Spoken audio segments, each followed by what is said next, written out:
Direitos e deveres na Rádio Limite com o Dr. Hélio Reis, licenciado em Direito. Numa sociedade que se quer justa, temos de conhecer os nossos direitos e respeitar os nossos deveres. Quintas e sextas-feiras, às 9 e às 17 horas, Direitos e Deveres, com o Dr. Hélio Reis, na Rádio Limite.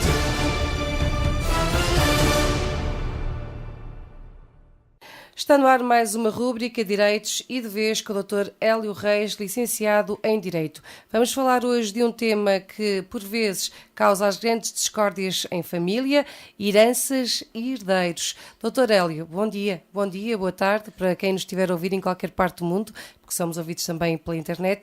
Para quem nos estiver a ouvir, seja bem-vindo à nossa emissão aqui na Rádio Limite com o Dr. Hélio Reis. Dr. Hélio, é sem dúvida um dos fatores que faz com que as famílias se zanguem mesmo. Olá Cátia, olá ao auditório.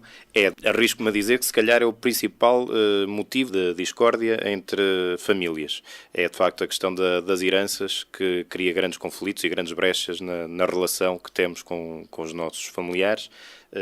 E daí, por vezes, importa conhecer bem, ou minimamente bem, o regime que regula toda esta situação.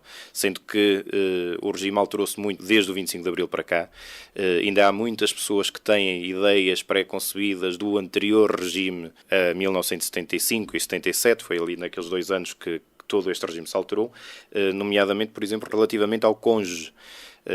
Antigamente, por exemplo, as esposas, quando ficavam viúvas, vinham atrás de quase todos os herdeiros. Hoje em dia alterou-se isso completamente e os viúvos, seja viúva ou viúvo, vêm logo na primeira linha de sucessíveis. Vamos então perceber um pouco desta questão que é tão pertinente, heranças e herdeiros. Fica atento porque vai certamente aqui tirar algumas das suas dúvidas ou ficar com algumas luzes. Quando morre uma pessoa, quem é, doutor, que lhe sucede? Vamos afastar primeiro a questão de haver um testamento. Portanto, vamos falar da situação em que não há um testamento. Portanto, alguém morre e não deixa testamento elaborado. Também não vamos falar da questão das uniões de facto, porque têm um regime próprio, que depois falaremos delas noutro programa, que é um tema muito interessante. Quem é chamado à herança? Portanto, ou os herdeiros ou legatários. É uma diferença técnica entre os dois. Os herdeiros sucedem numa parte não específica do património, os legatários têm destinado uma parte específica do património.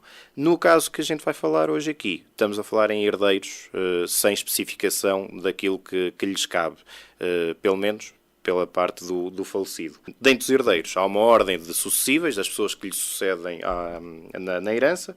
Começa pelo cônjuge e pelo descendente, portanto, o viúvo ou viúva, e os filhos, netos, bisnetos, por aí abaixo. O cônjuge ou os ascendentes, portanto, se não deixar filhos, são chamados os pais ou os avós, ou os bisavós, se for esse o caso. Depois há os irmãos e seus descendentes, portanto, os irmãos do falecido e os seus sobrinhos, e depois outros colaterais até 4º grau, e finalmente o Estado. O Estado também é nosso herdeiro. É muito bom saber isso, doutor. Também é comum ouvirmos a expressão vou desherdar, principalmente os pais quando são com os filhos, e usam também muito esta expressão. Isto é uma ameaça, entre aspas, possível de acontecer? Não, depende do caso. Portanto, em parte é e pode nem sequer ser possível. Aqui teremos que ver a distinção entre duas figuras que são extremamente importantes. Há os herdeiros legítimos, que são todos aqueles que eu referi há pouco, portanto, desde os ascendentes, descendentes, cônjuge, irmãos, sobrinhos e até o Estado. E depois há os herdeiros legitimários. Os herdeiros legitimários não podem ser afastados da herança, não podem ser, como se costuma dizer, desherdados. Exatamente. Quem são os herdeiros legitimários? É o nosso cônjuge, portanto, o viúvo ou a viúva, e depois os nossos filhos, os netos, bisnetos, portanto os nossos descendentes e os nossos ascendentes. Relativamente a estes herdeiros legitimários, não pode haver afastamento da herança. Portanto, há uma parte da herança que lhes cabe sempre, independentemente do que acontecer. Essa parte é sempre igual? A parte não é sempre igual, depende de quem faz parte deste grupo. Portanto, no caso de suceder só o cônjuge, como herdeiro legitimário, a parte que lhe cabe da herança, que tem que lhe ficar sempre reservada, é de metade da herança. No caso de haver cônjuge sobrevivo ou os filhos, ou não, e os filhos, a parte que lhes cabe é de 2/3 da herança. Portanto, 2/3 da herança a pessoa nunca pode dispor, isto é, havendo o testamento, aqueles 2/3 têm que ser reservados para o cônjuge e os filhos. No caso de apenas existirem filhos como herdeiros legitimários, a parte que lhes cabe é obrigatoriamente de metade ou 2/3 da herança, conforme existe apenas um filho ou 2 ou mais filhos. Depois, no caso de haver cônjuge sobrevivo e ascendentes, portanto, os pais do falecido, a parte é de 2/3 da herança. Se não houver cônjuge sobrevivo, nem descendentes, nem filhos, nem netos, a parte da herança que cabe aos pais ou avós é de metade ou 1/3, conforme forem chamados os pais ou os ascendentes de segundo grau e seguintes, por aí acima. Portanto, aqui nesta leitura que podemos fazer, e vai-me corrigir se estiver errada, não há, ninguém pode deserdar ninguém. Há sempre uma parte que é salvaguardada e a outra pode estar disponível para fazermos o que quisermos. Exatamente. Os herdeiros legitimários têm sempre uma parte que lhe é salvaguardada, que não pode ser dada a ninguém, não é? Que não pode ser dada a ninguém, que não pode ser disposta. Isto para os proteger, imaginando agora que a gente zangava-se com a nossa mulher e não queríamos que ela fosse herdeira.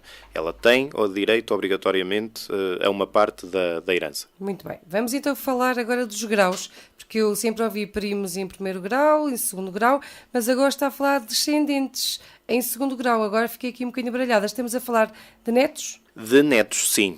Ao contrário do que acontece no dia-a-dia, em que a gente diz tenho um primo em segundo grau, ou em terceiro grau, ou em quarto grau, depois já não nos conseguimos entender.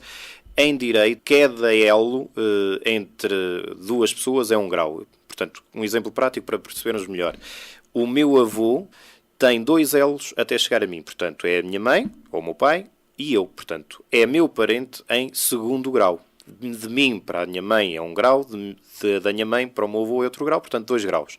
Isto faz com que os meus primos direitos, chamados primos direitos, sejam meus parentes em 4º grau. Porquê? Porque são 2 graus até ao meu avô e dos meus primos até ao meu avô, que é a pessoa que temos em comum, do qual a gente descende, são outros 2 graus. Portanto, temos que contar os graus até à pessoa que temos em comum relativamente ao outro familiar. Então, uma pessoa a quem eu queira deixar toda a minha herança, que não seja minha herdeira, nesse caso, termos herdeiros legitimários, não o posso fazer. Exatamente. É assim? Exatamente. Os herdeiros legitimários não podem ser afastados totalmente da herança. Têm sempre a cota indisponível, a chamada cota indisponível, que não se pode dispor a outra pessoa. Este mecanismo existe, como eu disse há pouco, para salvaguardar aquela família que nos é mais próxima, portanto, os cônjuges ou os filhos, netos, etc., ou os nossos pais. Claro que existe, como em tudo no direito, existem exceções, e neste caso também existe uma exceção. Imaginando que temos alguém na nossa família, imaginemos um filho que andou a falar muito mal de nós lá fora, na rua, a gente soube, já não falávamos com ele há algum tempo, metemos-lo em tribunal e ele é condenado por difamação, injúrias, etc. Essa pessoa pode ser afastada. Portanto, imaginando casos mais graves, tentativas de homicídio, alguém que quer ficar com a herança toda de um seu ascendente. Nesse caso, como é evidente, a pessoa pode ser afastada da herança. Mas são casos extremos. A regra é herdeiros legitimários, não legítimos, herdeiros legitimários, ascendentes, descendentes e os cônjuges não podem ser afastados. Relativamente aos outros herdeiros, por exemplo, irmãos, sobrinhos...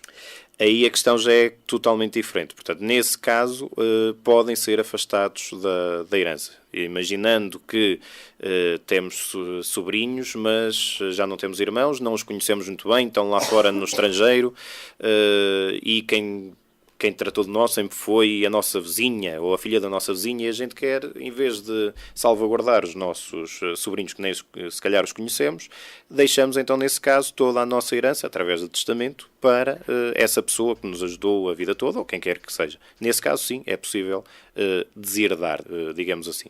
Voltando um pouco atrás, e já que vão certamente agora criar algumas dúvidas aos nossos ouvintes, o que é que cabe ao viúvo ou à viúva? Ora bem, neste caso depende da quantidade de descendentes que sejam sobrevivos ao falecido. A regra é que a herança é entre os herdeiros legitimários, entre a parte que lhes cabe, e imaginando que não houve disposição, não houve testamento, o que lhes cabe é tudo, a regra é que se divida pelo número de pessoas, sendo que o cônjuge sobrevive, o viúvo ou a viúva, não podem ficar com menos de 1/4 da herança. Imaginando um exemplo prático, o pai morre ficando a mãe e os 5 filhos. Neste caso, cabe à mãe 1/4 da herança e os outros 3/3 da herança são a dividir pelos 5 filhos. E agora aqui fazendo um resumo daquilo que já fomos falando ao longo desta rúbrica, e vou pedir novamente que me corrija se estiver errada nesta leitura, lendo aqui aquilo que já foi dito, os filhos e a esposa são os herdeiros, são aqueles que vão herdar, existindo estes parentes, só depois é que poderão vir todos os outros familiares.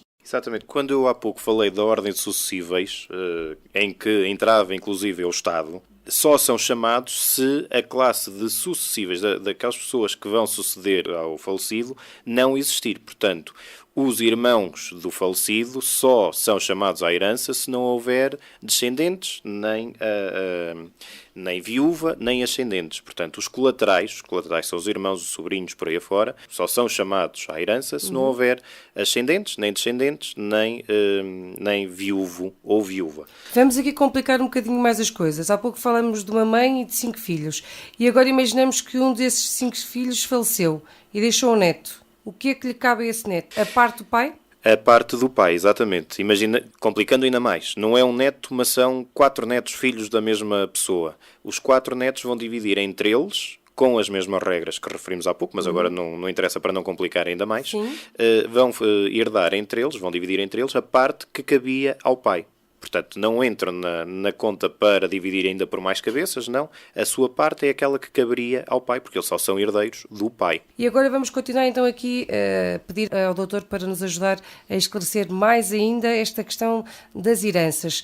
E agora, se estivermos a falar de um casal que não tem filhos e vai falecer um dos cônjuges, mas ainda tem pais vivos, como é que isto funciona? O que é que cabe à viúva?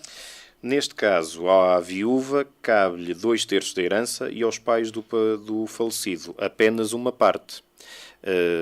A herança que poderá ser, no caso não haver testamento, estamos a falar desse caso, é a totalidade. Se houvesse testamento, é sempre da parte indisponível, daquela tal cota indisponível que não pode dispor. Portanto, aqui temos sempre 2 questões que temos que ter em consideração.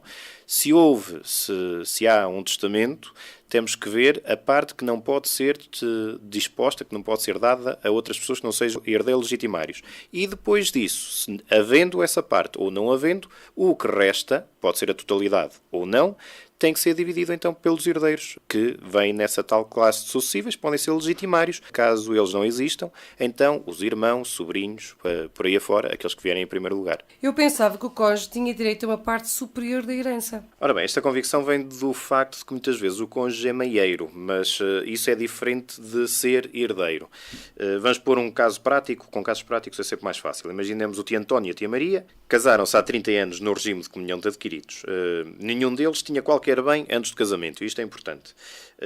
Ao longo da vida, além de terem tido 3 filhos, acumularam um património, imaginemos, de 80 mil euros. O tio António morre. Ora então, desde logo, o património, aqueles 80 mil euros é comum, foram acumulados ao longo da sua vida enquanto casal. Desses 80 mil euros, 40 mil euros são da tia Maria, porque cada um é dono de metade, digamos. Portanto, esses 40 mil euros não são herança, mas antes a parte que já lhe cabia antes do falecimento. Morte, não é? Exatamente. Ficam então os outros 40 mil euros. E esses sim são herança a dividir pela morte do tio António. Desses 40 mil euros, a tia Maria terá direito ainda a um quarto. Portanto, 10 mil. No total fica, então, com 50 mil euros. Se formos a ver o património com que ela ficou, parece que ficou mais da tia Maria do que os seus 3 filhos. Na verdade, não. Porque 40 mil já eram de património dela e depois os 40 mil euros que restaram foram a dividir pelos 4 herdeiros, portanto, a tia Maria e os seus 3 filhos. Atenção que no caso de serem... adquiridos, não é? Cunhão de adquiridos. Estamos aqui a falar de cunhão de adquiridos. Exatamente. No caso de ser, em vez de ser 3 filhos, se fossem 4 filhos, então os 40 mil euros não era a dividir desta forma. A tia Maria tinha direito a um quarto da herança e os restantes 3 quartos era a dividir pelos 4 filhos. A tal regra que eu disse há pouco. A herança é a dividir pelo cônjuge sobrevivo, que sobreviveu, e os filhos em partes iguais, sendo que, se forem mais que 3 filhos, a viúva ou viúvo nunca podem ficar com menos de um quarto. Essa é a regra. E agora, já que falamos da comunhão de adquiridos, podemos aqui também falar do regime de separação de bens. Como é que funciona aqui neste caso? Se forem casados em regime de separação de bens. Um ponto muito importante relativo aos regimes em que nos casamos é que ele só é válido em vida, enquanto há vida no casamento. E quando este acaba por outra causa que não seja morte de um dos membros do casal. Portanto, neste caso da separação de bens, o que iria acontecer era que antes de o falecido ter falecido, o património já estava dividido. Enquanto se for comunhão geral de bens ou comunhão de adquiridos, o património é comum, ou à partida é comum aquele que se adquiriu ao longo da vida conjugal. Neste caso da separação de bens, o património já está dividido. Portanto, se compra um carro, o carro não é dos dois, é de um dos membros do casal. A casa a mesma coisa, os móveis a mesma coisa. Portanto, já não há a questão da divisão do património do casal. Essa parte já está feita.